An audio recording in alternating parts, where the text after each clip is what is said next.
In my inventory of PS4 games, I have the Platinum Trophy for Mortal Kombat 11, which was a painful one to get. The Mortal Kombat franchise is one that I haven't played in a very long time. My last MK game was 4, all the way back in the early 2000s. I remember my mum brought me a PlayStation 1 that came with 3 games. One of those 3 games was Mortal Kombat 4. My memories of MK4 weren't good. For me, mainly because I got destroyed by 3 characters, Fujin, Rico, and Goro. Man, what a boss Goro was. I just could never seem to beat him unless I used Raiden, but even then I had to spam Electric Fly. But out of all that, I somehow enjoyed it. I loved its core, I just loved the blood and guts and the whole soundtrack I loved as a kid. Fast forward to midway through 2019, I think, I decided to purchase MK11. My mind at the time was I needed to get into a fighting game for a change, because I was getting a little burnt out on the games I was playing. Something told me to buy Mortal Kombat 11 out of nostalgia for the older games. Since it's now 2021, I've made it to level 74. I could have made this review earlier, but I wanted to wait for Kombat Pack 2 so I can say I've put the time in this game. And the answer to your question, is MK11 good? My answer is yes, but there are some frustrating issues that hold this game away from being great. Ladies and gentlemen, welcome to my Mortal Kombat 11 review. Since I'm a noob at fighting games, I have to go straight to the tutorial mode, unfortunately, and I hope you admire the pun in that sentence. After going through the tutorial, I have to say that it's a great tutorial, better than most fighting game tutorials out there. If a player is attacking you too early after you've been knocked down, do a roll, then attack, turning your defense into offense. If an enemy player is performing a juggle combo, use a breakaway, so the opponent can't finish his combo unless they know armor breakers. Although I think breakaways can be a little cheesy get out of jail free card. Even though I like breakaways, my problem is with opponents using them while they escape a crushing blow, which is cheap in my opinion. If you make a mistake in this game, you should be made to pay for it. How else are you going to learn? Want to know about zoning, aka fireball spam? Everything you need to know about Mortal Kombat 11 is in the tutorial. There is some small problems with the tutorials, some are glitched, and a lot of them are based on luck, but fortunately the ones that are glitched are in the advanced section of the tutorial. Otherwise, it's a pretty good tutorial. How is the core gameplay mechanics, you ask? I'll start off by saying it's generally good.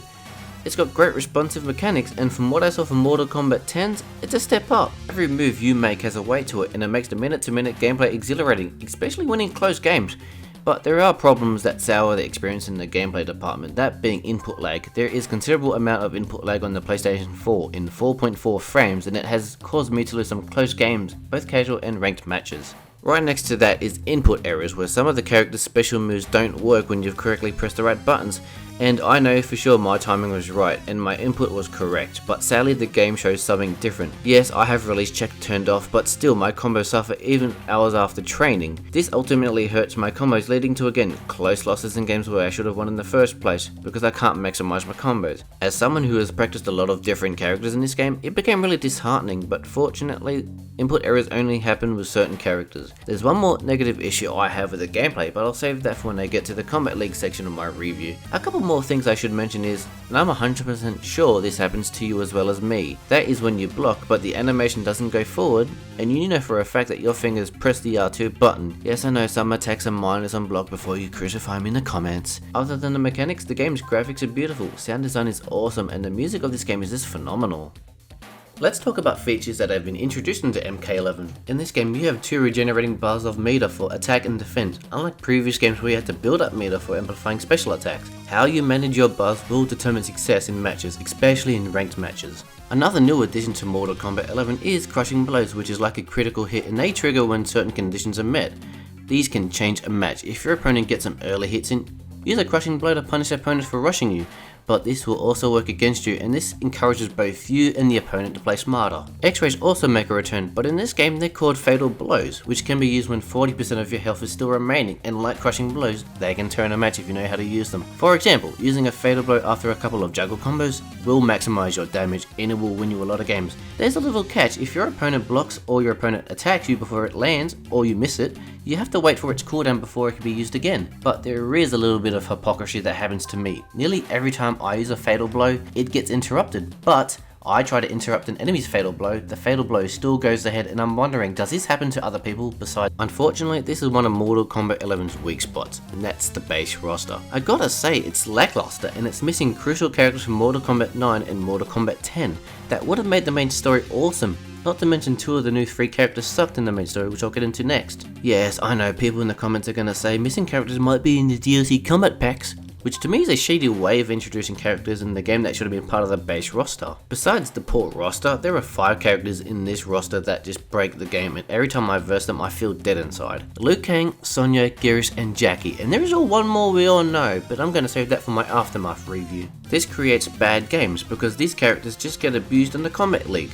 Why is this terrible? Because when you fight the same character consistently, you don't get better when other people play characters outside the meta. I will admit I struggle against characters I don't know how to play against, which is natural, and once I get an understanding how a character works, I know I can win against characters who I don't play often. This doesn't end in online games. I even struggle against the overly aggressive AI, which just becomes a repetitive annoyance. Even with the DLC characters just being added, the roster still feels mediocre.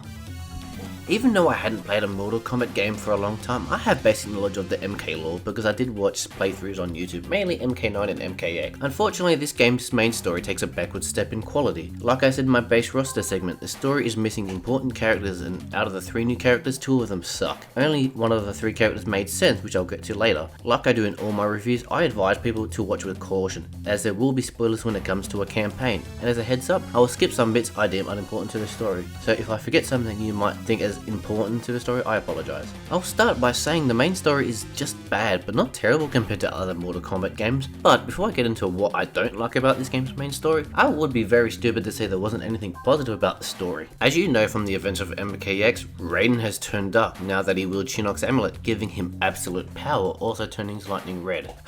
But this ultimately corrupts him after Shinnok's torture. This is where Raiden nearly meets his downfall in using the amulet, which has made him authoritative in his actions while defending Earthrealm, which I did like because normal Raiden was willing to fight by the rules even when Shao Kahn wouldn't. It was his failure that Earthrealm lost most of its fighters due to his misinterpretations of his future self's visions. Simply, Raiden was willing to attack other realms if he deemed them threats to Earthrealm, even if they were innocent. This whole scene was well directed and the presentation was just cool. I love these new skin. I love Scorpion and Sub-Zero's chapter, sorry if I'm blushing too hard, but seeing them work together in the Cyber Factory was just so awesome to see now that both clans are at peace. But that chapter has its own problems, which I'll get to later. I thought they handled Scorpion's death rather well. Hanzo telling his past self to look past his quest for vengeance and to see the bigger picture was a touching moment, since his Shirai Ryu Fire Garden was restored by Raiden. A lot of people had problems with Devora killing Hanzo, but I personally liked it. A good villain has to do something you despise, like killing your favorite characters for example. Makarov was a great evil character because he ended the lives of soldiers you cared about throughout the whole Modern Warfare series, like Zoe McTavish, making your desire for revenge even higher. And remember how Captain Price hanged Makarov in the end of Modern Warfare 3? It all made sense. The man committed such atrocities that the only way to kill a villain was in that way. Look at the build up and tell me you wouldn't have hanged him, and Price smoking that cigar to pay tribute to his fallen comrade. Let's get into Raiden's chapter. I like how he finally realizes that it was Kronika who was setting him up against Liu Kang in every timeline they fight in. Probably the last part of the story that I liked was Raiden giving Liu Kang his god status by making him Fire God Liu Kang in his battle against Kronika. Now that I got the good things out of the way, I can finally tell you the reasons why this story sucks ass. But it did have some small redeeming moments. Everything I hate about this story will be in order from the beginning. Right off the bat, Cassandra Cage's chapter was a big annoyance because it created the biggest question I had for this game. Why are so many characters MIA in the story? You would think with all of Earthrealm, its defenders would all be in this scene, or at the very least mentioned for future events. Where is Takeda in Kung Jin? You would think a character like Takeda, a guy that got trained by Scorpion and is the son of Kenshi that he also learned from, not to mention he's currently engaged to Jackie Riggs, and you find that out through a pre-fight dialogue with Scorpion. 2 fan favorite characters from the previous game just left aside just astounded me at the time of playing the main story. Where are the Revenants when Earthrealm invaded the Netherrealm? Where is Smoke, Sindel, Nightwolf and Striker? Since we're talking about missing characters, let's talk about the Timequake chapter where my grievances with Mortal Kombat 11 story just grew bigger. This time members of Kotal Khan's army are missing. Where is Ermac, Reptile and Ferrital? How come Ermac has a redesigned skin in the Crypt, which happens to be the best skin in the damn game? How can a character like Ermac simply not be in this game? He is one of the best ninjas in the Mortal Kombat universe, alongside with Sub-Zero and Scorpion. Where is Reptile and Ferrital? They weren't my favorite characters from MKX, but they had their charm when they worked with an MK10 story. The decision not to put Ermac, Reptile and Ferrital in MK11 was just silly because these characters are a part of Kotal Khan's army. With the time merger, how does Dark Raiden disappear but Mortal Kombat 9 Raiden appears before Kung Lao defeated the Deadly Alliance? I feel Netherrealm missed an opportunity with a Dark vs Good Raiden fight. Why couldn't we have a fight where Good Raiden tells his Dark self that's not who he is, or maybe have Fujin tell Raiden that he's gone too far in defense of Earthrealm, bringing him back from the dark side essentially. Oh, never mind, Fujin was frozen by Frost because of orders given to her by Cetron. Once again, you find this out through dialogue if you so choose Raiden and Frost.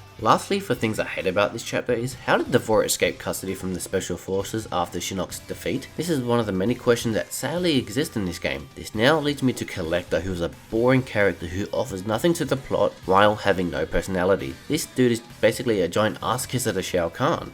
As much as I like Scorpion in Sub-Zero's chapter, there were a few things I wish they could have added. How are Cyber Cyrax and Sector in this game and aren't playable characters despite them having full movesets? How come Kuai Liang doesn't try and bring his brother Noob Shotwell back to the good side as his brother Bihan? I could totally see this happening. Maybe have Hanzo apologize for killing him because of his misguided vengeance caused by Quan Chi's fake visions, while adding he is not the same Scorpion since the tournament, telling Bihan he's not looking for revenge anymore. Despite all the issues I had with this chapter, I still enjoyed it because I liked how Scorpion and Sub-Zero's clan, who were once bitter enemies, now work together to protect Earthrealm. In the Fight Club chapter, how does Police Officer Cabal have his Nomad Dash when it was implied that the only reason he got his ability was because of the help of Shang Tsung's healing magic? Why does Geras look like a cool new character and be so boring at the same time, also like Collector? How could I take Geras seriously even when he can come back to life after getting beaten just to get beaten again? What happens to the Elder Gods in Raiden section of the main story when it's common knowledge to know you cannot kill an Elder God, like Shinnok said? That's the reason Dark Raiden decapitated him. Although Setron is a cool looking new character, her involvement in the plot is very lacking, and I feel NRS didn't give her enough focus, instead giving the spotlight to her mother Kronika. All they had to do in this chapter was give us a definite answer on what she did to the rest of the Elder Gods. Before I finish my bad story rant, I have to talk about the boss battle with Kronika, which was without a doubt the worst part of the main story.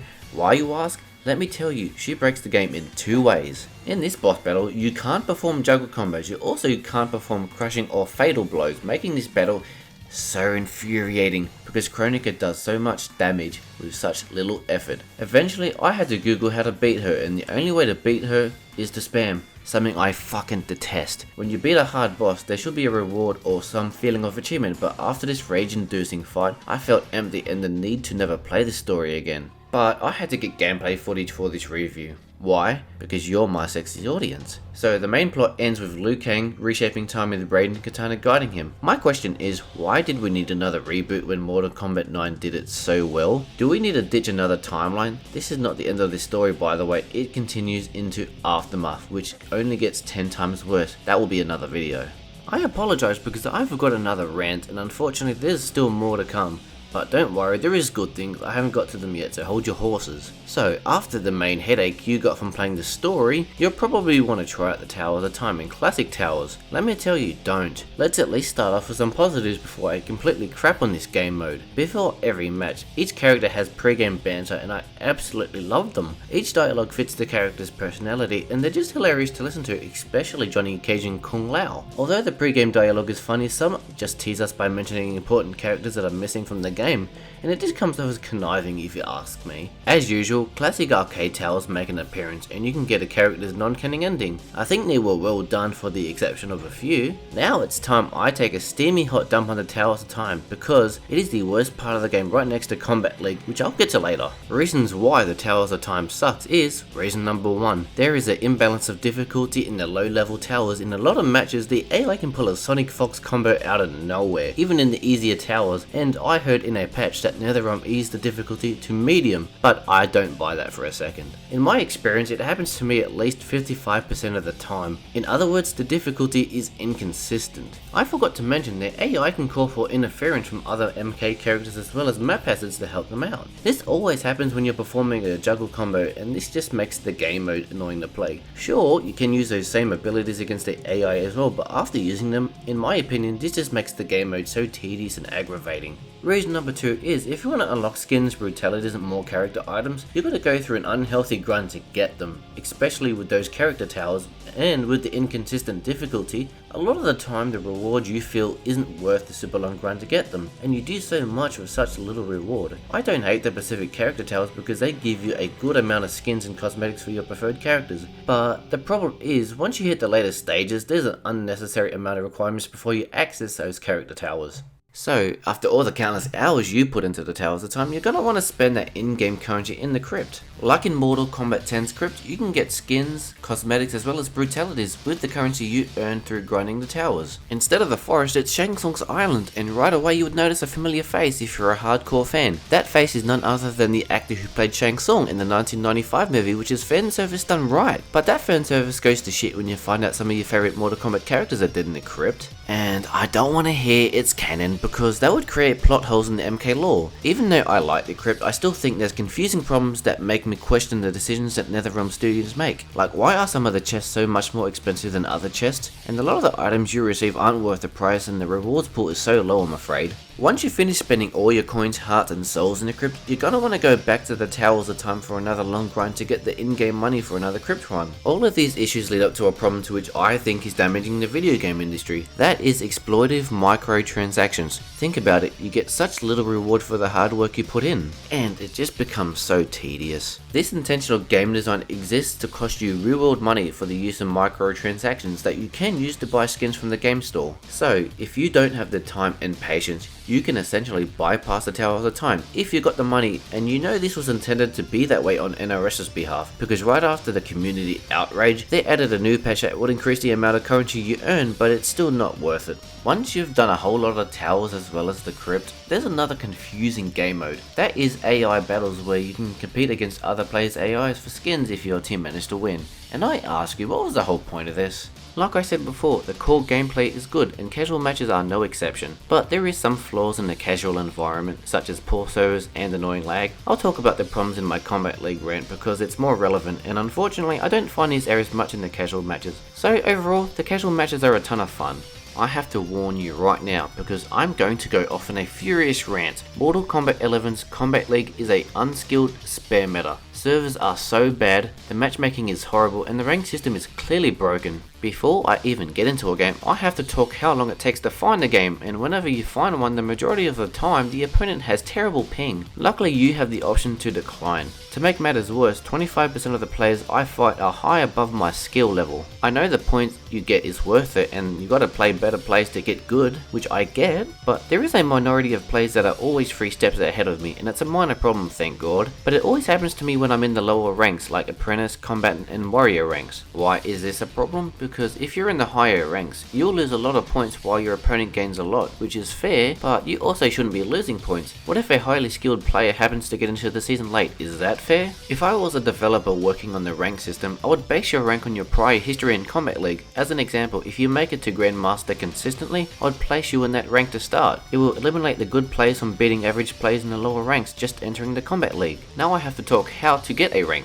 Obviously you win games, and once you won a fair bit of games, you'll progress into the next rank. In total, there is 9 ranks divided into 3 categories, and you'll notice a skill gap once you hit Champion. My history is easy because I make Master consistently, and recently I hit Grandmaster for the first time. There was one exception in one season where there was only one character skin that I wanted. I guess my main problem is the rank system on how it gives and takes points after each win or loss. The whole system makes no logical sense. One thing I detest is when I beat a player who isn't using their main fighter, then he or she decides to use their main after you've beaten them, which in my opinion shouldn't be a thing. If you don't use your best character in Kombat League, you should pay for that mistake. I only use 2 characters who I'm familiar with, that is Scorpion and Raiden. Reason is, if I do bad, I have a switch up worst comes to worst. Now for the elephant in the room. Spammers or mashers, you know what I'm talking about, the down 1 mashers, or in general just using one move to punish you. It's nothing new in fighting games, but it has never been this obnoxious even for Mortal Kombat standards. Spammers have infested the ranked experience, and unfortunately they dominate ranked games. Here's the thing, people spam in Kombat League because the core gameplay design appeals to them as well as the worst casual players. While I said the core is good, this is what keeps the mechanics from being a great fighting game, and certain characters are just right for that sort of terrible design. The worst part is, these types of players are the people that just don't spam one move. They know when to spam buttons. So not only are you dealing with an average spammer who's just getting into Mortal Kombat 11, you're dealing with an intelligent masher who's fully aware of what they're doing.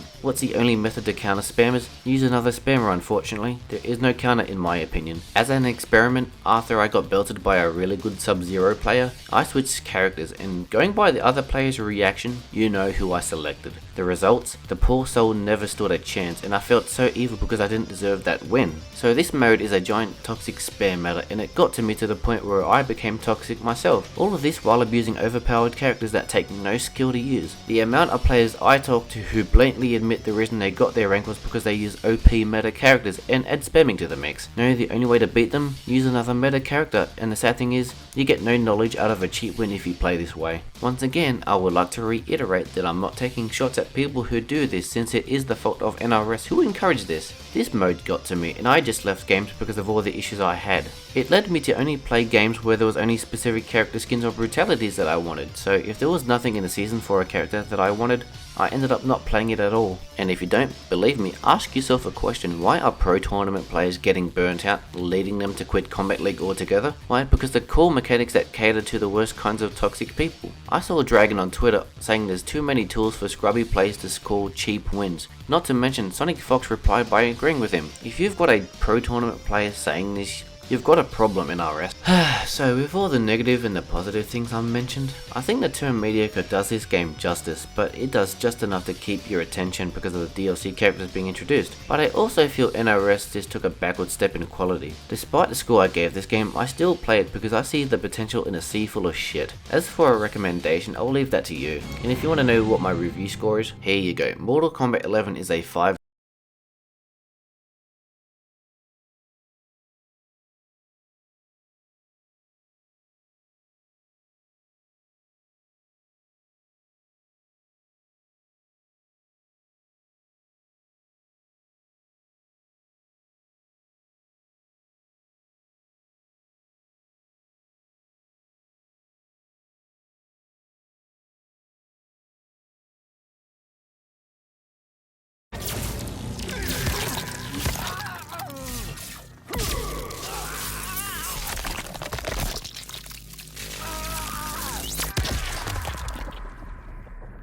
Fatality! Finish him! Brutality.